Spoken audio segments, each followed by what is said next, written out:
Sun international Visakhapatnam Hyderabad 8575795757. నమస్తే Telugu one news కి స్వాగతం. నేను రూపానాథళ్ళ.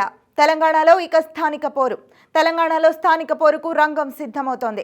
ఇప్పటికే రేవంత్ సర్కార్ పంచాయతీ ఎన్నికల నిర్వహణపై స్పష్టమైన ఆదేశాలు జారీ చేశారు. దీంతో పంచాయతీ ఎన్నికల నిర్వహణకు సంబంధించిన కసరత్తు జోరందుకుంది. పంచాయతీ ఎన్నికలలో అత్యంత కీలకమైన వార్డుల విభజనపై ప్రభుత్వం దృష్టి సారించింది.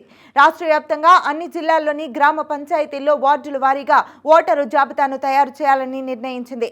ఇప్పటికే ఈ మేరకు అధికారులకు ఆదేశాలు అందాయి. ఇందుకు సంబంధించి జిల్లా ప్రాజెక్టు మేనేజరు, కంప్యూటర్ ఆపరేటర్లకు హైదరాబాద్ లో శిక్షణ కూడా నిర్వహించారు. శిక్షణ పొందిన మాస్టర్ ట్రైనర్లతో జిల్లాలోని ఎంపీడీఓ, ఎంపీఓలు, పంచాయతీ కార్యదర్శకులకు గురువారం ఆగస్టు 8 ఒక రోజు శిక్షణ నిర్వహించారు. ఇక ఇటీవల జరిగిన పార్లమెంట్ ఎన్నికలు ఓటర్ జాబితా ఆధారంగా వార్డుల విభజన చేయాలని ప్రభుత్వం నిర్ణయించింది.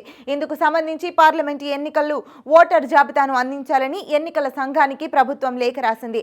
ఎన్నికల సంఘం నుంచి నియోజకవర్గం, మండలాలు, గ్రామాల వారీగా ఓటరు జాబితా రాగానే వార్డుల వారీగా విభజన చేపట్టనుంది.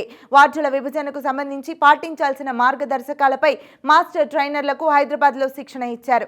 ఒకే కుటుంబం అంతా ఒకే వార్డు పరిధిలో ఉండేలా విభజన చేయాలని ప్రభుత్వం ఆదేశించింది. గత ఎన్నికల సమయంలో ఒక కుటుంబంలో ఓటర్లు 2, 3 వార్డుల్లో ఉండటం, కొన్ని చోట్ల ఇతర గ్రామాల్లోనూ ఓటరుగా నమోదు అయి ఉండటం లాంటివి గుర్తించిన నేపథ్యంలో ఒక కుటుంబానికి చెందిన ఓటర్లను అంతా ఒక వార్డు పరిధిలోకి వచ్చేలా విభజన చేయనున్నారు. ఈ క్రమంలో గ్రామాల పంచాయతీ కార్యదర్శులు, అంగన్వాడీ, ఆశా, గ్రామ పంచాయతీ సిబ్బంది సమన్వయం చేసుకుని జాబితా తయారు చేయాలని సర్కార్ ఇప్పటికే స్పష్టమైన ఆదేశాలు ఇచ్చింది. ఓటర్ లిస్టులో కుటుంబ సభ్యులంతా ఒకే వరుసలో ఉండేలా చూసుకోవాలని కూడా ప్రభుత్వం సూచించింది. ఇందుకోసం ప్రత్యేకమైన సాఫ్ట్వేర్ సిద్ధం చేసింది. ఆ సాఫ్ట్వేర్ ద్వారా వార్డుల విభజన చేయనున్నారు. వార్డుల విభజనకు ప్రభుత్వం ఎలాంటి గడువు విధించలేదు. గ్రామ పంచాయతీ వార్డు సభ్యులు, సర్పంచి ఎన్నికలను 3 విడతలుగా ప్రభుత్వం నిర్వహించనుంది. ఒక్కోసారి ఎన్నికలు నిర్వహించేందుకు సిబ్బంది సరిపడకపోవడంతో 3 విడతలుగా ఎన్నికలను నిర్వహిస్తుంటారు. జిల్లాలో 281 గ్రామ పంచాయతీలు, 2564 వార్డులకు ఎన్నికలు జరుగుతాయి. పంచాయతీ ఎన్నికలకు సంబంధించి సిబ్బంది కేటాయింపుపై ఎన్నికల సంఘం గతంలోనే మార్గదర్శకాలు జారీ చేసింది. వాటి ప్రకారం ఒక్కో వార్డుకు ఒక్క పోలింగ్ కేంద్రాన్ని ఏర్పాటు చేయనున్నారు. ఓటర్ల ప్రతిపాదికను పోలింగ్ కేంద్రాలకు ప్రిసైడింగ్ అధికారి, పోలింగ్ అధికారులను కేటాయించనున్నారు. 200 ఓట్ల లోపు ఉన్న పోలింగ్ కేంద్రాలకు ఒక ప్రిసైడింగ్ అధికారి, ఒక పోలింగ్ అధికారి, 200, 400 ఓట్లు ఉన్న కేంద్రాలకు ఒక ప్రిసైడింగ్ అధికారి, 2 పోలింగ్ అధికారులు, 650 పైన ఓట్లు ఉన్న కేంద్రాలకు ఒక ప్రిసైడింగ్ అధికారి, 3 పోలింగ్ అధికారులు విధులు నిర్వహించనున్నారు.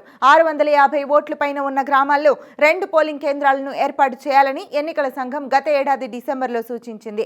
ఈ ఏడాది ఫిబ్రవరి 1తో సర్పంచులు, వార్డు సభ్యుల పదవీకాలం ముగిసింది. తెలంగాణ పంచాయతీరాజ్ చట్టం ప్రకారం పదవీకాలం పూర్తయ్యేలోపే ఎన్నికలు పూర్తి చేయాల్సి ఉంటుంది. అయితే గత ఏడాది డిసెంబర్లో అసెంబ్లీ ఎన్నికలు జరిగి కొత్త ప్రభుత్వం అధికారంలోకి రావడం, దీంతో సమయాభావం కారణంగా పంచాయతీ ఎన్నికల నిర్వహణ సాధ్యం కాలేదు. ఆ తర్వాత పార్లమెంట్ ఎన్నికలు రావడంతో పంచాయతీ ఎన్నికల నిర్వహణకు మరింత జాప్యం అనివార్యమైంది.